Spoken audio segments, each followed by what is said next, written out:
السلام علیکم، میں ہوں ذیشان اظہر۔ جب دنیا ظلم و ستم سے بھر جائے گی، جب مسلمان بے بس ہوں گے اور ہر طرف فتنوں کا راج ہوگا، تب اللہ تعالیٰ امت محمدیہ صلی اللہ علیہ وسلم کی قیادت کے لیے ایک ایسی شخصیت کو بھیجے گا جو دنیا کا نقشہ بدل دے گی۔ ہماری سیریز کے دوسرے فیز کا آغاز ہو رہا ہے، جس میں ہم بڑی نشانیوں کا ذکر کریں گے۔ آج کی قسط کا موضوع ہے امام مہدی کا ظہور۔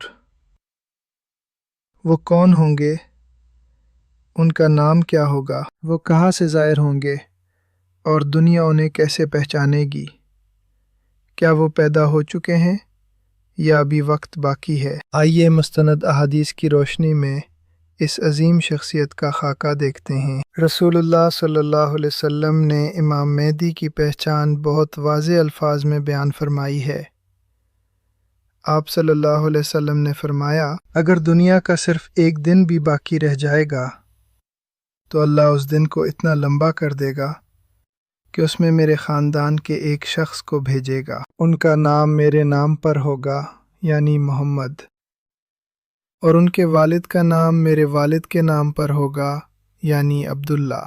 وہ اہل بیت سے ہوں گے اور حضرت فاطمہ کی اولاد میں سے، یعنی حسنی یا حسینی سید ہوں گے۔ ان کی جسمانی ساخت کے بارے میں بتایا گیا کہ ان کی پیشانی کشادہ اور ناک بلند ہو گئی۔ وہ صرف ایک لیڈر نہیں بلکہ ہدایت یافتہ امام ہوں گے جنہیں اللہ ایک ہی رات میں خلافت کے لیے تیار کر دے گا۔ امام مہدی کا ظہور کہاں ہوگا؟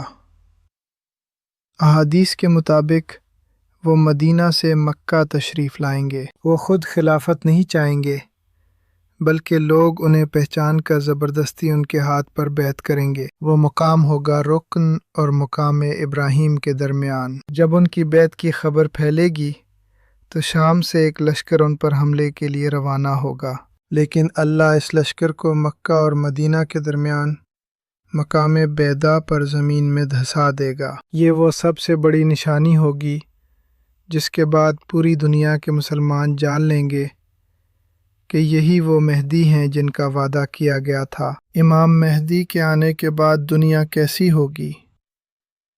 آپ صلی اللہ علیہ نے فرمایا کہ وہ زمین کو عدل و انصاف سے بھی بھر دیں گے جیسے وہ پہلے ظلم و جور سے بھری ہوئی تھی۔ ان کے دور میں آسمان سے خوب بارشیں ہوں گی، زمین اپنے تمام خزانے اگل دے گی اور مال و دولت کی اتنی ریل پیل ہوگی کہ کوئی صدقہ لینے والا نہیں ملے گا۔ مسلمان ایک پرچم تلے متحد ہو جائیں گے اور وہ خلافت راشدہ کا نمونہ دوبارہ قائم کریں گے۔ یہ دور دجال کے آنے سے پہلے مسلمانوں کے لیے ایک بڑی راحت اور مضبوطی کا دور ہوگا۔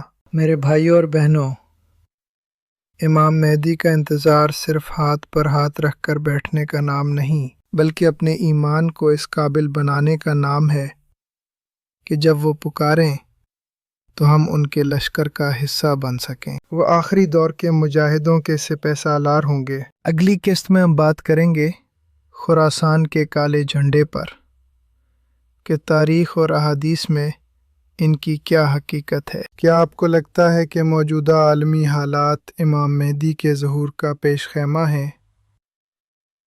کمنٹس میں اپنی رائے دیں۔ میں ہوں ذیشان اظہر۔ اللہ حافظ۔